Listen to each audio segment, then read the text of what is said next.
For centuries, the story of Africa's economy has been written by others. The ink used was often one of exploitation.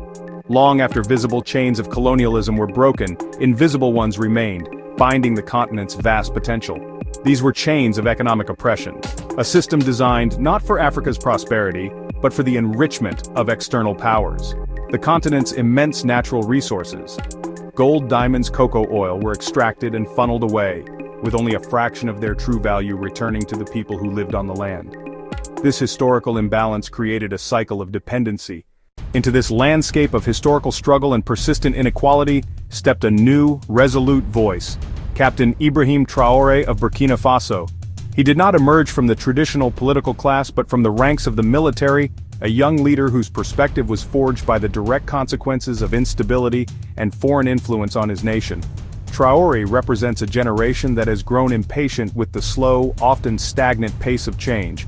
His arrival on the political stage was not just a change of government, it was a signal of a fundamental shift in thinking.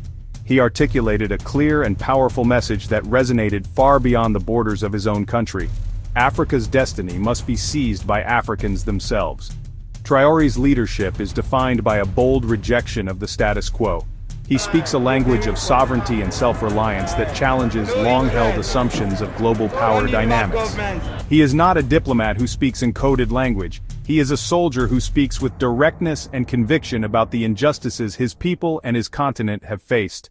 His vision is for an Africa that stands on its own feet, free from the dictates of former colonial powers and international financial bodies.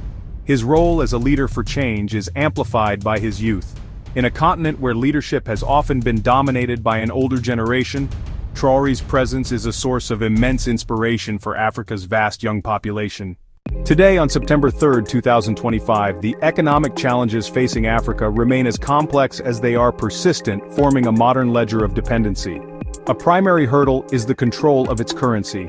Many nations use the CFA franc, West Africa, Central Africa, historically pegged to the French franc, now the euro.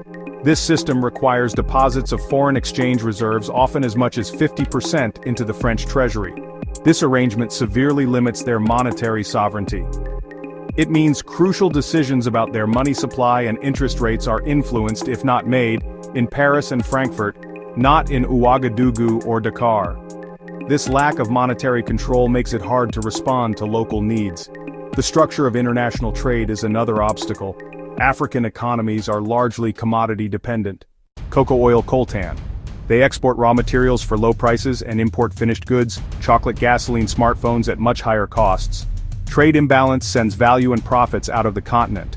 For example, raw cocoa exported for a few dollars per kilogram, processed chocolate sold back for many times that amount.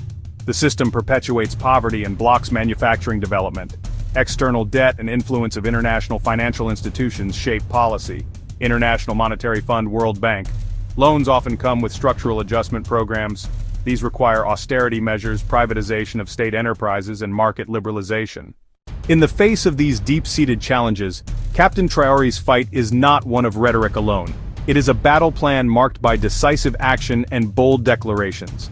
One of his most significant moves has been to lead Burkina Faso, Mali, Niger, forming the Alliance of Sahel States. This strategic pact is more than a military alliance. It is the foundation for a new economic and political bloc aimed at breaking free from old dependencies. A cornerstone of this alliance is the publicly stated intention to withdraw from the CFA franc and potentially create a new shared currency. This is a direct challenge to the neo-colonial monetary structure that has tethered the region's economic fate to France for decades. Traoré has been renegotiating and, in some cases, terminating agreements with foreign powers he deems exploitative. This includes reviewing mining contracts with multinational corporations to ensure a greater share of profits from Burkina Faso's natural resources, such as gold, remains within the country. He has championed laws that prioritize local companies for government contracts and promote the processing of raw materials on home soil. In a powerful speech, he declared resources must first serve to feed Africans, heal Africans, educate Africans. This policy of economic patriotism is a step toward reversing wealth extraction and building a self-sufficient national economy. His government has diversified international partnerships beyond Western nations. By forging stronger ties with countries like Russia, China, Iran, Traoré signals Africa will no longer be confined to a single sphere of influence. He is pursuing a pragmatic foreign policy, seeking partners on terms of mutual respect and benefit rather than donor and recipient. This diversification creates more options and increases bargaining power on the global stage. It declares Africa open for business, but on its own terms, refusing to be a pawn in geopolitical games. Moreover, his fight is exemplified by emphasis on food sovereignty and local production. He launched national initiatives to boost agricultural output, encouraging citizens to cultivate their own land, to reduce dependency on imported food. His call for 2 million volunteers to join security forces and cultivate land is a symbol of his grassroots approach, mobilizing the population to secure and build the nation.